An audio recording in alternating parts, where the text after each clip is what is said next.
I'm going to show you a video here, how we get from the nice pictures we see in the beef and lamb ads and the Fonterra ads showing us nice grass and cows standing in the sun in a nice paddock.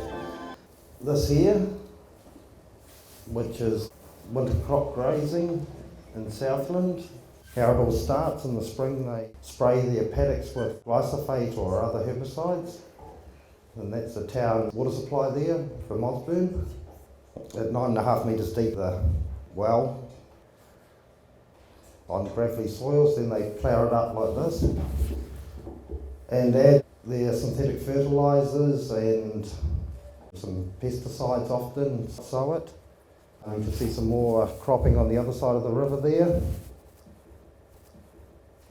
Very, very large scale in Southland, probably about 10% of the farmland.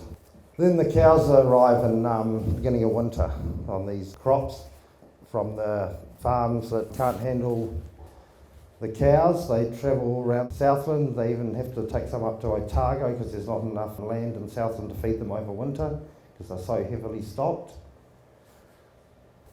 That's the first day the cows are on there. You got a little break and everything still looks reasonably good. You can see where they're on some grass behind that. The first day of cropping. This is after about 2 weeks. There's about 200 cows here. If you take their effluent equivalent, it would be about 3,000 people living in that area for weeks, which is like Lincoln population. This is by the end of it. You can see the surface water and, on stony soils. Mosburn town water supply is taken from wells here. Obviously it's not just the dirt, there's the urine. The cows are packed in their feces. You can see the calf there, that's a common sight. Many of them calve on these paddocks.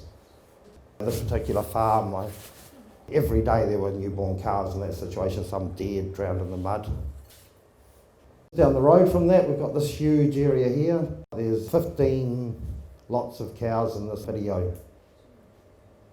So you only just need to look at that and know there's something wrong. That's it entering the rivers after heavy rainfall, the effluent. Now I'm showing you a healthy river, lots of stones, free flowing, no sediment build up or anything. You can see macroinvertebrates there. That's what it needs. Places for the insects, fish to hide from the birds, and everyone gets a safe life. Now, here's where the sediments come into the rivers and settled on the bottom. You see there's nowhere for these insects and fish to hide anymore. It's not only the sediment off the mud and that, it's the urine and that. By the time it gets to the estuaries, it's really built up. Just doesn't flow out of the estuaries the same, and the estuaries are dying with our rivers.